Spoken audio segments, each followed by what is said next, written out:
Hey guys, welcome back to Winding Road Magazine. I am Tedward, and this is a very fast 996 turbo, of course, twin turbo.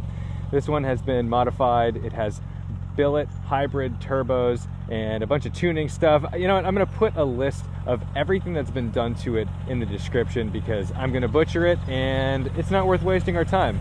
It's more about the driving impressions.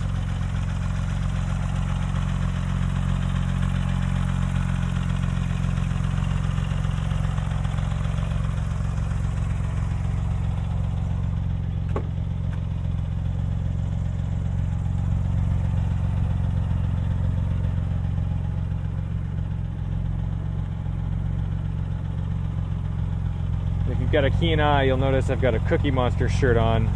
Hopefully that gets me a few brownie points with the police if we have any encounters.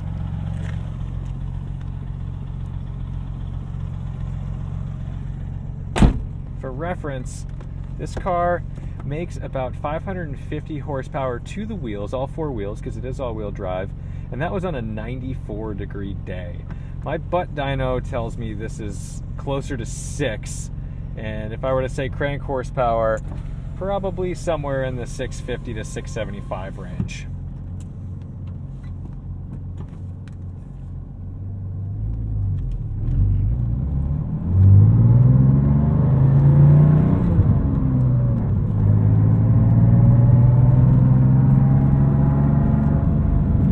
Of course, to handle that, we've got an upgraded clutch. This Sachs clutch is actually really nice, and it allows you to drive it fairly normally. It's not heavy, it's definitely bitey, but it's not binary like some other racing clutches that are a little tricky to drive on the street. So this is a good compromise.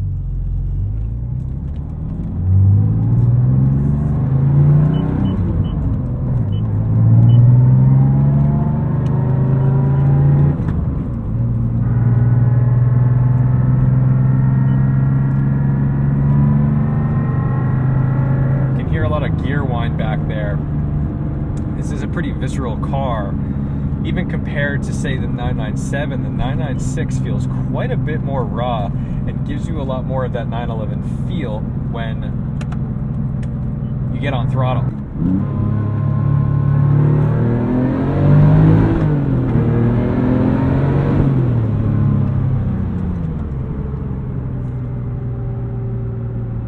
Really enjoy cars with this kind of power, you need reasonable roads, because they will dance a little bit, but you've also got to be aware of everyone coming around you, because things happen very fast. And I think that's the biggest concern of mine when I see young folks get fast cars. This isn't a quick car, this is a fast car. I think there's a big difference. And yeah, of course there's much faster cars. You could have, say, a twin turbo Viper, and that's going to be fast, much faster than this.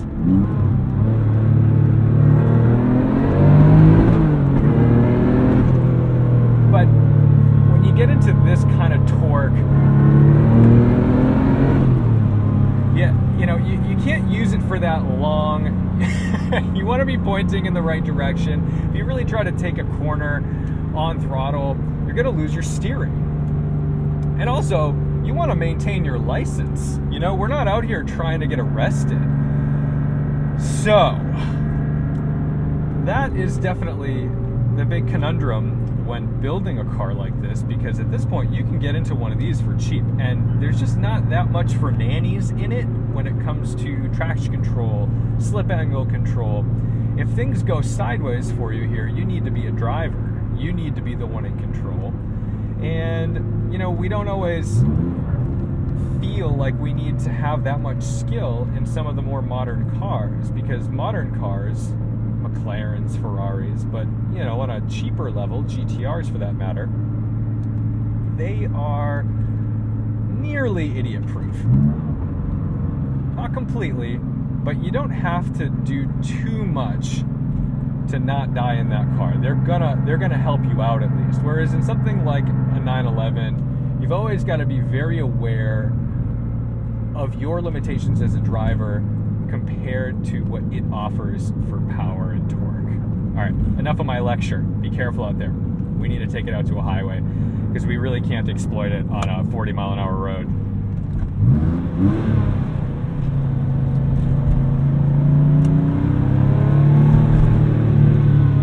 Very long gearing in this, so you do end up in first gear.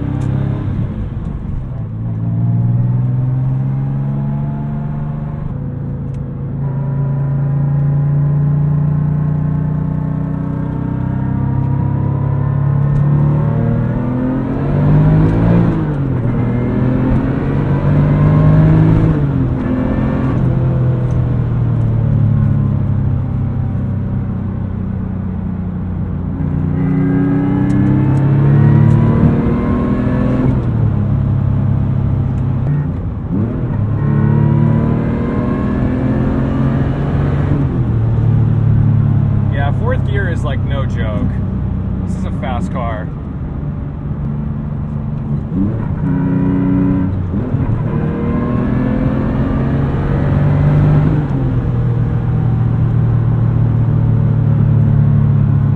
I think it's got a menacing stance because people do tend to get out of your way.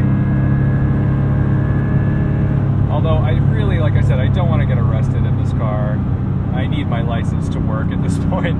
We're going to be kind with our passing.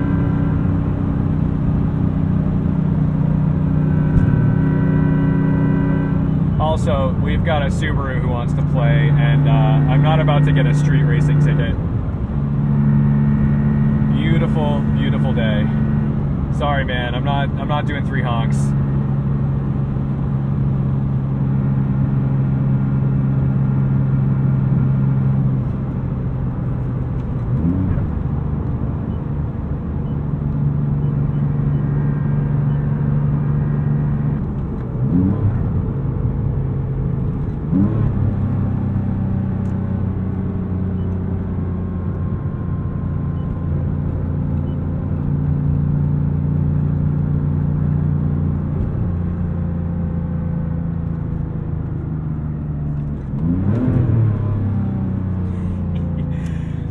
As light and fluffy as like a GT3, right? The GT3 engine and obviously like lighter flywheel tend to be slightly more playful on that throttle. This does not have that, but it's not bad. Everything in this car is designed to hold torque. GT3s don't have torque.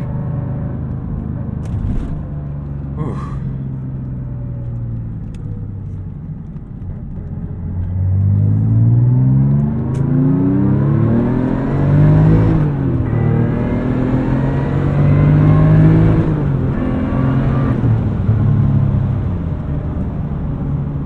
Love it when you're like standing on the brakes before you get on the highway.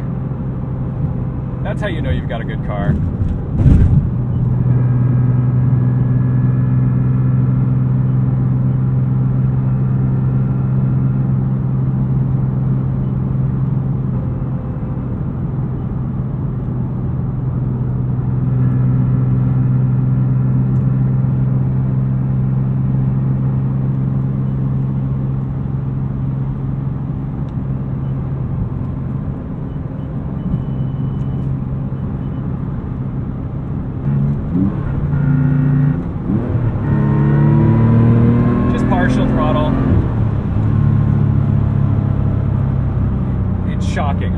I wish we had some de-restricted roads. I wish that me putting this on the internet wasn't just like horrifically incriminating, because I would love to just run. You really can't though. So that's another thing to think about, is unless you plan on risking your license all the time and you want a car like this, oh, it is great, but it stresses me out even looking at it in the driveway sometimes. You're like, I want to drive it, but I don't want to go to jail.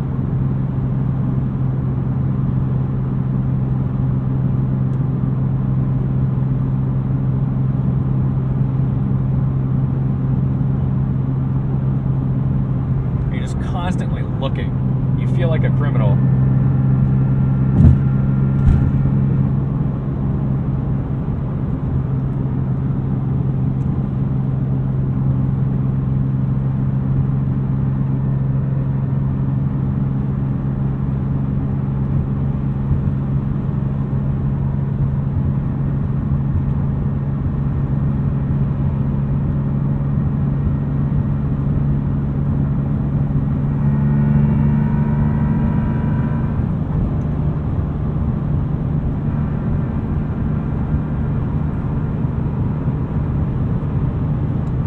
of hot rodders out here. You can see, like, every once in a while there's just like donuts out in the road.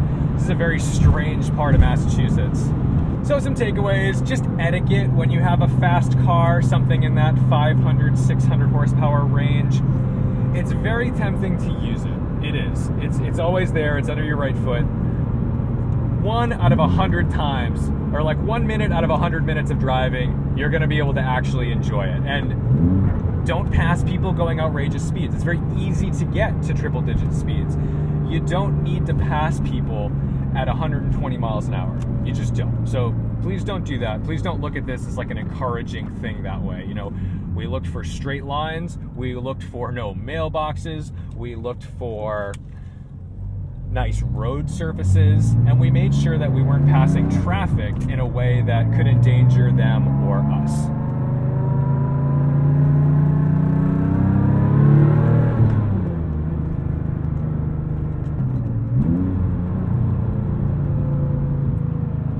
Let's end the night at George's.